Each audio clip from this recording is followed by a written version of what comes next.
வணக்கம். இந்த video title வந்து ட்ராயிங் டெக்னிக்ஸ் ஃபண்டமெண்டல். ஓகேங்களா? ஒரு பொருளை வரையணும் அப்படின்னா அந்த பொருளை வரைகிறதுக்கு என்னென்ன பாயிண்ட்ஸ் நீங்கள் ஞாபகம் வச்சுக்கணும்,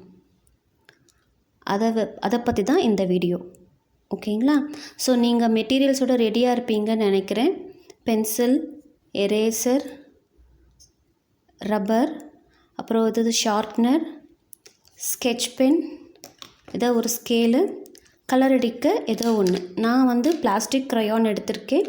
நீங்கள் கலர் பென்சில் இருக்கலாம், உங்கள்கிட்ட என்ன இருக்கோ அதை நீங்கள் யூஸ் பண்ணலாம். சரிங்களா? சரி, ஒரு பொருளை வரையணுன்னா நீங்கள் என்னெல்லாம் நோட் பண்ணணும்? ஓகேங்களா? ஸோ ட்ராயிங் டெக்னிக்னால் என்ன? டெக்னிக்னால் நம்ம எளிதாக செய்கிறதுக்கான டிப்ஸ், ட்ரா பண்ணுறதை ஈஸியாக பண்ணுறதுக்கான டிப்ஸ் தான் டெக்னிக்னு சொல்கிறோம். ஸோ எந்த பொருளை வரைகிறீங்களோ அந்த பொருளோட ஷேப் என்ன அப்படின்றத அப்சர்வ் பண்ணுங்கள். ஓகேங்களா? ஃபார் எக்ஸாம்பிள், இது வந்து செவ்வகம் ரெக்டாங்கிள் ஷேப்பில் இருக்குது. ஓகேங்களா? இந்த பென்சில் எடுத்துட்டிங்க அப்படின்னா இந்த பென்சிலுக்குன்னு ஒரு ஷேப் இருக்குது. ஓகேங்களா? உருளை வடிவம், சிலிண்டர்னு சொல்லுவோம். இது பார்த்திங்கன்னா கோன் ஷேப்பு, கூம்பு வடிவம். இதுவும் கூம்பு வடிவம். ஓகேங்களா? ஸோ அப்போ எந்த ஒரு ஆப்ஜெக்ட்டுக்கும் சரி அதுக்குன்னு ஒரு வடிவம் இருக்கும், ஷேப் இருக்கும். அந்த ஷேப் என்ன அப்படின்றத நீங்கள் கண்டுபிடிக்கணும். நெக்ஸ்ட்டு, அந்த பொருளுக்குன்னு ஒரு சைஸ் இருக்கும். அந்த சைஸ், அளவு, அதனுடைய நீளம் என்ன, அகலம் என்ன, உயரம் என்ன, ஓகேங்களா? Height, weight, with, depth. ஓகேங்களா? அந்த மெஷர்மெண்ட்டை நீங்கள் அப்சர்வ் பண்ணணும். நெக்ஸ்ட்டு, அந்த ஆப்ஜெக்ட் மேலே லைட்டிங்ஸ் எப்படி இருக்குது, ஓகேங்களா? அதாவது ஒளி அமைப்பு, அது என்ன சொல்லலாம், ஷேடிங் கூட சொல்லலாம். அது எப்படி இருக்குது அப்படின்றத நீங்கள் நோட் பண்ணணும். இது ஒவ்வொன்றுக்கும் ஒரு எக்ஸாம்பிள் காமிக்கிறேன். சரிங்களா? ஃபஸ்ட்டு கேட்டுக்கோங்க. அப்புறமா அந்த ஆப்ஜெக்டில் என்ன டெக்ஸ்சர் இருக்குது, என்ன உருவ அமைப்பு இருக்குது, இந்த நாலும் நீங்கள் அப்சர்வ் பண்ணி வரைஞ்சிங்கன்னா எதை பார்த்து வரைஞ்சிங்களோ அது பார்த்த மாதிரியே இருக்கும். ஓகேங்களா? ஒரு மரத்தை பார்த்து வரைஞ்சிங்கன்னா அது மரம் மாதிரி இருக்கும். ஒரு காக்காவை பார்த்து வரைஞ்சிங்கன்னா அதுவும் காக்கா மாதிரியே இருக்கும். காக்கா வரைஞ்சிட்டு இது என்ன, ஒரு மயிலை வரைஞ்சிட்டு இது என்ன காக்கா மாதிரியே இருக்குது அப்படின்னு யாரும் கேட்கக்கூடாது. சரிங்களா? இந்த நாளும் நீங்கள் அப்சர்வ் பண்ணி அதை யூஸ் பண்ணி வரையும்போது உங்களுக்கு நீங்கள் எதை பார்த்து வரைஞ்சிங்களோ அது அப்படியே அங்கே இருக்கும். சரிங்களா? சரி, இப்போ ஒவ்வொன்றுக்கும் எக்ஸாம்பிள் பார்க்கலாமா? ஃபார் எக்ஸாம்பிள், ஷேப் எடுத்துக்கலாம். First shape.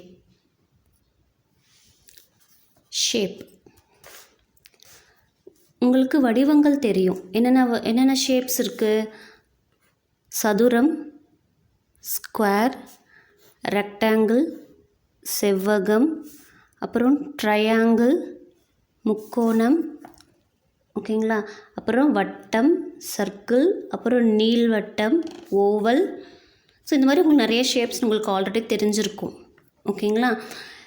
ஸோ இப்போ ஃபார் எக்ஸாம்பிள், ஒரு பென்சில் இருக்குதுன்னு வச்சுக்கோங்களேன். இந்த பென்சிலில் என்னென்ன ஷேப்ஸ் இருக்குது அப்படின்னு பார்த்தீங்கன்னா, அதில் வந்து ஒரு ரெக்டாங்கிள் ஷேப் தெரிஞ்சிருக்கும் உங்களுக்கு. இது பார்த்திங்கன்னா ஒரு நீட்டமாக வந்து ஒரு ரெக்டாங்கிள் ஷேப் இருக்கும். கரெக்டாக இங்கே ஆரம்பித்து இங்கே முடியுது, இங்கே ஆரம்பித்து இங்கே முடியுது. இந்த இடத்துல வந்து நான் இப்படி ஒரு ஓவல் சர்க்கிள் மாதிரி போட்டுக்கிறேன். அதே மாதிரி இங்கேயும் ஒரு சர்க்கிள் மாதிரி போட்டுக்கிறேன். ஸோ இது ரெக்டாங்கிள் தான், பார்த்திங்கன்னா பார்த்திங்கன்னா தெரியுங்களா, ஒரு பெரிய ரெக்டாங்கிள் தான். அந்த பெரிய ரெக்டாங்கிளில் இந்த பக்கம் நான் ஒரு கர்வ் போட்டுக்கிறேன், இந்த பக்கம் ஒரு கர்வ் போட்டிருக்கேன். இது ரெண்டுக்கும் நடுவில் ஒரு டாட் வச்சு கொஞ்சம் தூரத்தில் இப்படி ஒரு டாட் வச்சு இப்படி கனெக்ட் பண்ணிக்கிறேன். ஸோ இங்கே பார்த்திங்கன்னா ட்ரையாங்கிள் வருது. ஓகேங்களா. அப்புறமா இந்த இடத்துல ஒரு சின்ன கர்வ். இதுதான் நம்ம பென்சிலோட டிப்பு. ஓகேங்களா. ஸோ பென்சில் வரைகிறீங்க அப்படின்னா அந்த பென்சிலில் ரெக்டாங்கிள் இருக்குது, ட்ரையாங்கிள் இருக்குது, அப்புறம் இது மாதிரி கர்வ் போடும்போது அது கோன் ஆகிடும். ஓகேங்களா. ஸோ இப்போ லைன்ஸ்லாம் இந்த ரெக்டாங்கிள் லைன்ஸ்லாம் நான் எரேஸ் பண்ணுறேன், உங்களுக்கு பென்சில் வந்திருக்கும். ஓகே. வேணும்னா நீங்கள் எக்ஸ்ட்ரா அந்த உருவமைப்பு டெக்ஸ்சர் சொன்னேன் இல்லைங்களா, அந்த பென்சில் மேலே இருக்கிற டெக்ஸ்சர் இந்த மாதிரி டெக்ஸ்சர் கொடுத்துருக்காங்க. அதே இது வந்து அந்த டெக்ஸ்சர்னு சொன்னேன்ல, ஞாபகம் இருக்கா பாருங்கள், இந்த 4th பாயிண்ட் தான் டெக்ஸ்சர். இப்போ நான் வரைஞ்சிருக்கிற லைன்ஸ் வந்து டெக்ஸ்சர். வடிவம் வந்து ரெக்டாங்கிள் வரைஞ்சிருக்கேன், அப்புறம் கோன் வரைஞ்சிருக்கேன், கூம்பு வரைஞ்சிருக்கேன். அதனுடைய சைஸ் பாருங்கள், இவ்வளோ ஹைட்டுக்கு இவ்வளோ பெரிய பென்சிலுக்கு இவ்வளோ பெருசு அப்படின்னு நான் மெஷர்மெண்ட் பண்ணியிருக்கேன். ஓகேங்களா. சில பேர் இப்படி கூட போடுவாங்க, ரொம்ப சின்னதாக போட்டுட்டு இவ்வளோ பெரிய டிப்பாக போடுவாங்க. இல்லையா, மெஷர்மெண்ட் தப்பு தானே. ஓகேங்களா. ஸோ இவ்வளோ பெரிய பென்சிலுக்கு இவ்வளோ பெரிய கோன் இருந்தால் போதும்னு சொல்லிட்டு நீங்கள் சைஸை மெஷர் பண்ணுறீங்க. ஓகேங்களா. நெக்ஸ்ட்டு அது மேலே இருக்கிற டெக்ஸ்சர்னால் அது மேலே இருக்கிற டிசைன். ஓகேங்களா. லைன்ஸ் இருக்கிறதுனால லைன்ஸ் போடுறோம். இப்போ அது மேலே வந்து லைட்டிங்கை பொறுத்து நம்ம கலர் கொடுப்போம். ஸோ லைட் மேலே படுது அப்படின்னா இங்கே வந்து லைட் கலரில் நம்ம கலர் கொடுப்போம், ஓரமாக இருக்கிறதுக்கு டார்க் கலரில் கலர் கொடுப்போம். ஸோ இப்போ அந்த லைட்டிங்கை பொறுத்து அந்த ஆப்ஜெக்டாகவே நமக்கு தெரியும். அது கலரிங் கிளாஸ் நம்ம பார்த்துக்கலாம். சரிங்களா. ஸோ இந்த இடத்துல வந்து டார்க் அப்படியே light, dark light. So simple example தான். இப்போ ஒரு பென்சிலில் வரைகிறதுக்கு பாருங்கள், ஷேப் இருக்குது, பென்சிலுக்குன்னு ஒரு ஷேப்பு, அதனுடைய சைஸு, அது மேலே லைட்டு விழுந்தால் மேலே சென்டரில் லைட்டாக இருக்கும், 2 பக்கம் வந்து இருட்டாக இருக்கிறதுனால அங்கே வந்து லைட் படாததுனால டார்க்காக இருக்குது. So shading. அப்புறமா அது மேலே இருக்கிற டிசைன். இந்த பென்சிலில் வந்து லைன் கொடுத்துருக்காங்க, சில பென்சிலெல்லாம் வந்து உங்களுக்கு பூவு அந்த மாதிரிலாம் டிசைன்ஸ்னால் கொடுத்துருப்பாங்க. சரி, வேறு பார்க்கலாமா. இப்போ வந்து ஒரு பாட்டில் வரைகிறேன்னு வச்சுக்கோங்களேன். பாட்டிலில் என்ன ஷேப்பு, அதுவும் ரெக்டாங்கிள் ஷேப் தான்.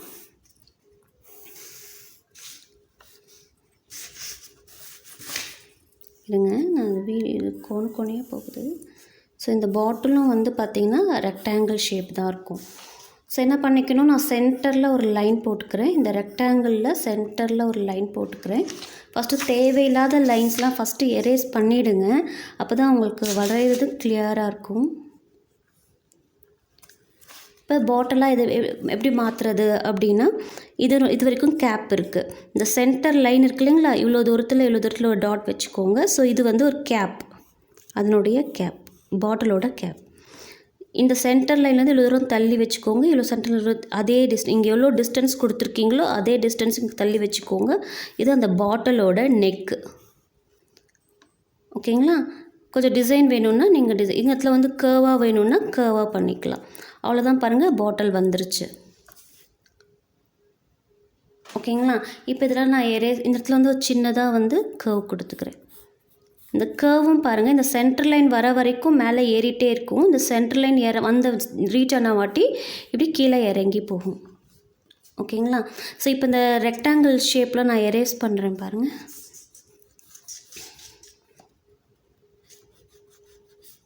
இந்த லைனை எரேஸ் பண்ணி இந்த கேப்லேயும் ஒரு சின்ன ஓவல் போட்டுக்கிறேன்.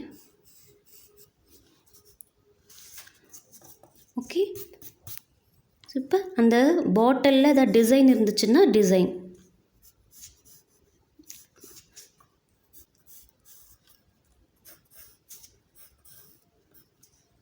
இந்த கேப்லலாம் பாருங்கள் இந்த மாதிரி லைன்ஸ் இருக்கும் தானே.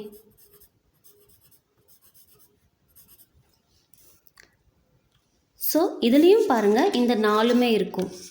பாட்டிலோட ஷேப்பு என்ன ஷேப்பு, செவ்வகம், நீண்ட செவ்வகம், லாங் ரெக்டாங்கிள், இல்லை டால் ரெக்டாங்கிள் அப்படின்னு வச்சுக்கோங்க.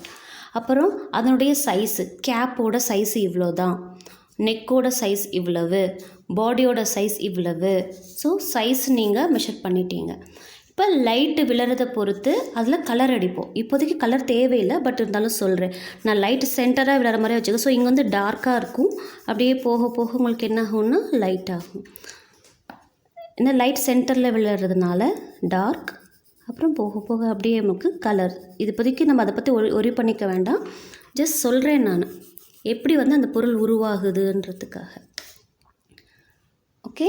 அப்புறம் அதில் உருவமைப்புனா இப்போ இதெல்லாம் போட்டால் தான் அது பாட்டிலோட கேப் மாதிரியே தெரியும். டிசைன்ஸு இந்த மாதிரி டிசைனு, இல்லை அது மேலே அந்த பாட்டில் மேலே இருக்கிற ஏதாவது ஒரு டிசைன் இருக்கலாம் உங்கள் வாட்டர் பாட்டில் மேலே. ஸோ அதெல்லாம் வந்து உருவ அமைப்பு, டெக்ஸ்சர். ஸோ இது வந்து சிம்பிளாக நீங்கள் புரிஞ்சுக்கிறதுக்காக ஐடென்டிஃபை பண்ண 4 பாயிண்ட்ஸ்.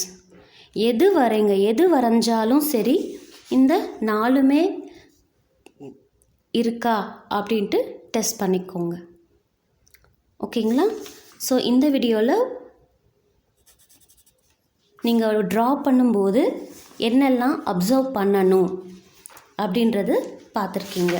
ட்ரா பண்ணுறீங்கன்னா அந்த வரையக்கூடிய பொருளோட வடிவம் என்ன, அதனுடைய சைஸ் என்ன, அது மேலே ஒளி எப்படி, லைட் எப்படி ஃபால் ஆகுது, அதனுடைய டெக்ஸ்சர். இன்னொரு எக்ஸாம்பிள் பார்த்துடலாமா? இன்னொரு எக்ஸாம்பிள் என்ன எடுத்துக்கலாம்?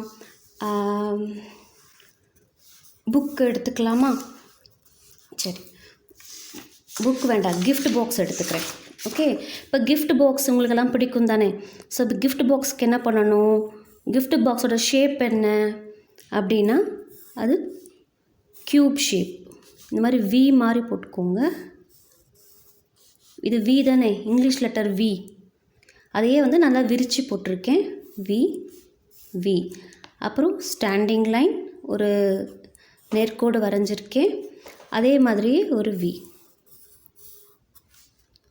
அப்புறம் இங்கே கனெக்ட் பண்ணிக்கிறேன்.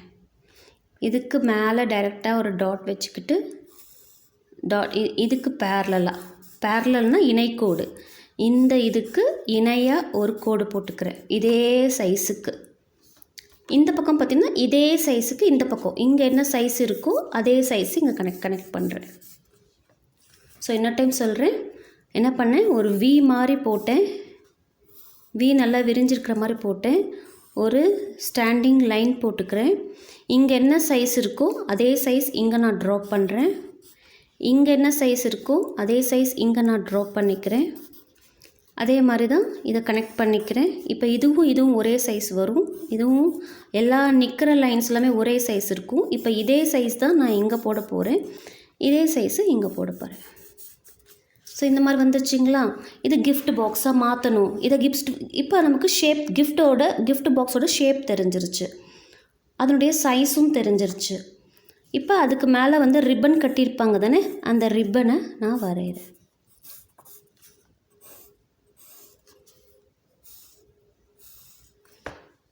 ஸோ ஒரு ரிப்பன் மேலே இருக்கும், ஒரு ரிப்பன் கீழே இருக்கும் இல்லையா? அப்போ தேவையில்லாத, இப்போ நான் இப்போ எரேஸ் பண்ணும்போது பாருங்கள், இந்த ரிப்பன் மேலே வந்துடுச்சு, இந்த ரிப்பன் கீழே போயிடுச்சு. ஓகேவா? அதே மாதிரி இந்த இருக்கிற லைன்ஸும் எரேஸ் பண்ணிடணும். அப்போ தான் அந்த ரிப்பன் வந்து பாக்ஸுக்கு மேலே வரும். ஓகே. இப்போ அந்த கிஃப்ட் பாக்ஸுக்குரிய கிஃப்ட் ரேப்பர், அந்த பேப்பர் இருக்குல்ல, கிஃப்ட் பேப்பர், அந்த கிஃப்ட் பேப்பரோட டிசைன் என்ன இருக்கும், எது என்ன டிசைன் வேணால் இருக்கலாம். இதெல்லாம் வந்து டிசைன். அது மேலே ஏதோ ஒன்று பூ மாதிரி வச்சுருப்பாங்க இல்லையா, பவுன்னு சொல்லுவோம். ஓகேங்களா? அது வந்து போடணுன்னா போடலாம், இப்போதைக்கு வேண்டாம். அது இப்படி 8 மாதிரி போட்டு அது உங்களுக்கு கொஞ்சம் இந்த வீடியோவில் வேண்டாம், நான் அடுத்த வீடியோவில் சொல்கிறேன். இந்த மாதிரி இருக்கும். ஸோ இது வந்து நீங்கள் வச்சுருப்பாங்க. ஸோ இப்போ பாருங்கள், அப்சர்வ் பண்ணுங்கள். கிஃப்ட் பாக்ஸ்க்குன்னு ஒரு ஷேப் இருக்கா? இருக்குது, க்யூப் ஷேப்பு. அதுக்குனுடைய ஹைட் என்ன, அதனுடைய வித் என்ன, டெப்த் என்ன, அளவு இருக்கா? ஓகேங்களா? அப்புறம் டெக்ஸ்சர்ன்றது அதனுடைய உருவ அமைப்பு. இது ரொம்ப ரொம்ப இம்பார்ட்டண்ட், டெக்ஸ்சர்ன்றது. ஓகேங்களா? அப்புறம் கலர் அடிக்கும் போது தான் நீங்கள் ஒளி அமைப்பை கண்டுபிடிக்கணும். ஸோ லைட் வந்து இந்த பக்கம் விழுது அப்படின்னா இங்கெல்லாம் வந்து லைட் கலர் அடிக்கணும், இங்கெல்லாம் வந்து டார்க்காக கொஞ்சம் ஷேடு வந்து டார்க்காக இருக்கும். இங்கே லைட்டே படலைன்னா அதுக்கு தகுந்த மாதிரி. ஸோ கலர் அடிக்கும் போது தான் நம்ம இந்த ஷேடிங்கை பற்றி கவலைப்படுவோம். சரிங்களா? சரி, நெக்ஸ்ட் வீடியோவில் இன்னும் சில டீட்டெயில்ஸ் இருக்குது, அதை பார்ட் 2ல் சொல்கிறேன். ஓகேங்களா? ஸோ வரையும் போது இந்த 4மே அப்சர்வ் பண்ண மறக்காதீங்க. பார்ட் 2ல் பார்க்கலாம். தேங்க்யூ.